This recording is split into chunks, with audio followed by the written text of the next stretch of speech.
he closes on the property on January 1st, 2016, which is coming up. This will be his 10-year anniversary. 6 months later, in July, he's arrested for animal cruelty charges and animal abuse charges. Just all allegations. They dug up some things, saw bones on his property and everything. So the allegations went crazy. All the media flooded. AJC, everyone just said he's a potential animal abuser.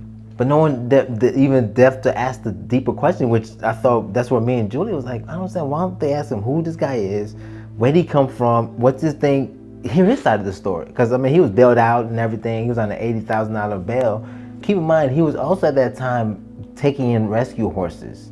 So the way I look at Brann's stories, I think he didn't anticipate what he walked into. I think he thought living off the grid, living in total freedom will keep him away from all of the noise, and it put him front and center. As you know, it's on the corner of Butler Road and Camp Creek Parkway. That is high res. I mean, it's a high density place. They have a lot of growth in that area, in all sectors of that. They want to make Butler Road the main town, the thoroughfare in the new city, the city which just got incorporated in 2017. So the city's not even 10 years old. So, and he got caught right in the middle of that. So I think this was much bigger than he anticipated, much bigger than he thought. He said, man, all I did was just buy land and just, I'm not bothering nobody, I'm not pissing anybody out, but then all of a sudden this all came at him. These are prosecutors. Animal Rescue had open access to his property at the time, certainly after the arrest. They could have done their due diligence and asked specifically why. And then one of the women that we interviewed, Bianca Gaynor, who was a former officer for animal cruelty, who was also constantly called to his thing off of, notifications and stuff, said, yeah, he said, I don't know why he was arrested. There was literally no evidence linking to him. And again, we're pre-Me Too movement where everything, allegations is enough to stick. And so for whatever reason, this stuck with him. And then so it's one thing for him to deal with this, being the good guy you saying, good charming guy, just wants to do right by everybody, loves animals, wants to incorporate animals with kids, buys land, and all of a sudden, he's being treated as a criminal. And so never had a case before him, never was arrested. His mother's on his documentary saying he was a good kid, his whole life. So why all of a sudden all this is coming at him? And so that's what this story is about. This story is about that resilience, is that, he did it alone. He did kind of come out of nowhere in many ways. He's not from Georgia, and then he moved his way into that area. And then so soon enough, all these stuff happened to him. Now, I'm sure 10 years later, he could have said, I could have done things a little bit better, right? Had some support, had a steering committee, built relationships with the new politicians. The minute city of South Fulton became a city, start talking with the leaders there, show up at the neighborhood community meetings to address some of the issues or misunderstandings of what he's trying to do, what he's trying to build. That's what I think he didn't do. And to some degree, his personality doesn't always lend itself in that regard. The way gentrification, urban development, rapid urban development, eminent domain works is that it's less egregious in his first forefront. There was no hard evidence that there was a said, let's say, developer, said politician who had nefarious ideas of what's going on. But we did come across something that was called a 2035 project. I don't know if he talked to you about that, which we highlight in this documentary. The 2035 project was created years before Brannu was even in Fulton County. That talked about what this area, what his land, very much, they zoned out his land and talk about what this is going to be doing for. One of the big things that where I lean a little bit on Brannu's view of this is really just due diligence of government. And part of it is where we get critical on not only the Fulton County Board of Commissioners' role in this, but animal cruelty charges and even the police officers thereof, is the following up. It's one thing to just have a neighbor make an accusation and then you show up and then talk to the person who's being alleged, explain everything over, and then do your part in doing that.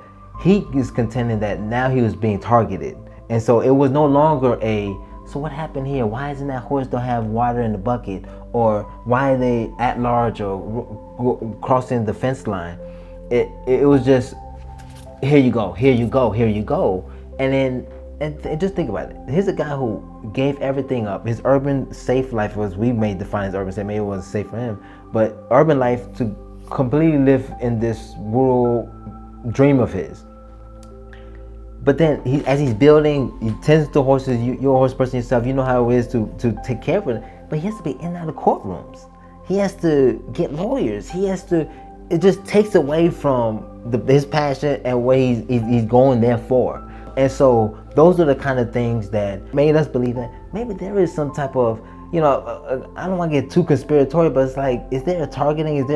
Does he not fit the mold of where the city and the county wants this area to grow into, which we highlight in doc. And so this document in many ways was his resilience and his mode of transpiring through all of that. And then on top of that, while all this was happening, obviously he has to get the lawyers, have to continue with the case, then the citations keep coming. Animal at large, illegal burn, everything. And now he's at a point where he's in and out of courtrooms every year. It's another charge, and it comes from all different people. It may come from the city fire department for the legal burn. It may come from the Georgia Forestry Association. So it's like you have different entities, governmental entities, coming in and just citing him. And of course, animal services, animal control, Fulton County Animal Services continues to come at him due to complaints from the neighborhood. Oftentimes he asks them, who's making these complaints? And he said, we're not allowed to say it's anonymous and that kind of thing. So clearly, if government apparatus have a certain target on them, certainly the neighborhood has an issue with them. One of his primary goals, I think really the solution, is appeal to the community, neighborhood involved, as well as government officials, to see how you can be part of the future, the near future of where this city wants to grow. You're on untilled land, you're on uncultivated land. There's a lot of potential what this could be. Camp Creek flows into your neighborhood. Let's make something out of this. And so he's not necessarily the brass in the sense of networking. Let's be bygones, build a steering committee to really vouch for him. So that's one of his challenges, and that's one of the things that me and our producers say, maybe that may be a good route to take, is build a unified front to help bridge the gap where there's a misunderstanding and perhaps what you think is targeted. I just thought everything about his story is just totally off the unbeaten path. It's a very unique, his name is Brannu Fulton. And Fulton government is his the antagonist in this story, right? And so it just, I was always said a very interesting thing. There's only two rules in documentary filmmaking. One, find a good story, and two, don't fuck it up. And so that was that. It was our approach in telling that unique story or not. And one of the things I also want to do here, and the reason why I feel like this documentary even has a broader audience, is that I wanted to make Brannu Fulton, I just want to convey Brannu's story as symbolic. That he not just, I know he may think that he's the sole guy fighting for land, but I'm coming across research that said African American land is being taken 1 acre a day, all over the South and all over the United States. Black land ownership is dwindling in this country for decades.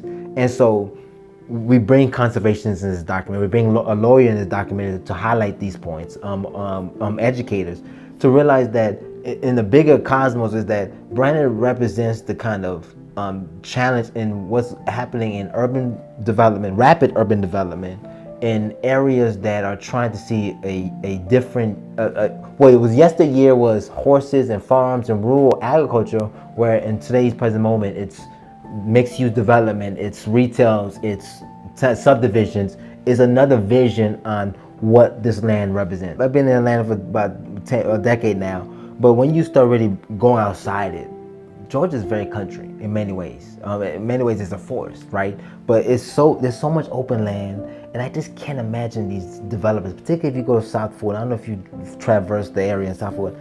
They are salivating when they see all this open green space, all this wooded areas, open land, some with farms, some with not, and just who owns that, who owns what, we could build there, we could be there, and let's just keep populating. So yes, absolutely.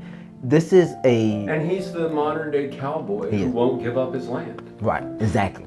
He said he gets offers. I think they lowball him in many ways. Another thing, we also interview his eminent domain attorney. He shows up at the land and addresses that point that if you're gonna cut into his land to expand the Butler Road in the street, you gotta do right by him, do just compensation. So yes, this is very much that. We are in a kind of a renaissance moment in what's happening in this country in the sense of what is the cultivated vision, because at the end of the day, America is supposed to be that, right? It's supposed to be your human right, your constitutional right.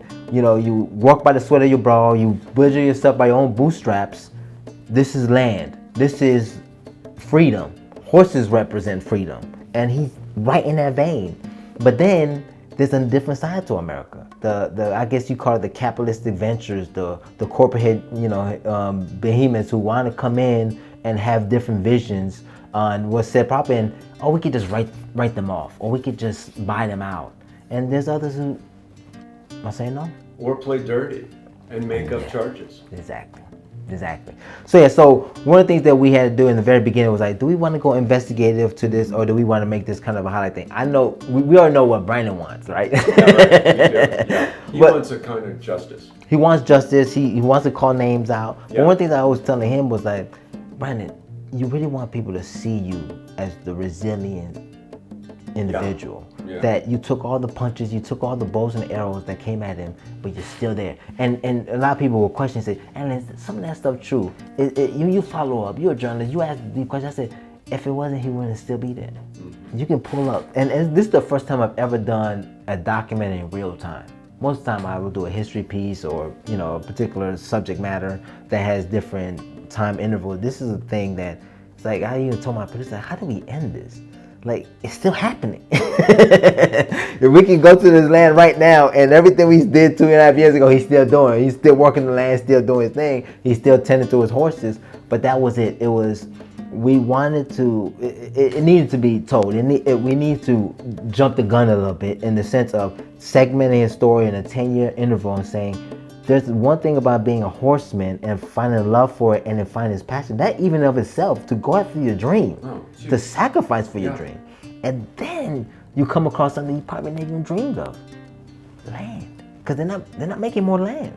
They're not printing more land, I think in 10 years, he's learned the game. He learned how they come after. In his last couple of cases, he represents himself. And even when they go out, he goes out and does his rides, he tells people the story and they kind of feel him. They understand things. Yeah. He just needs to harness that in that regard. So I'm reticent to make predictions on where this can go because there's so much malleable and movable things to it. But I do think he's going to be more aggressively pursued in offers.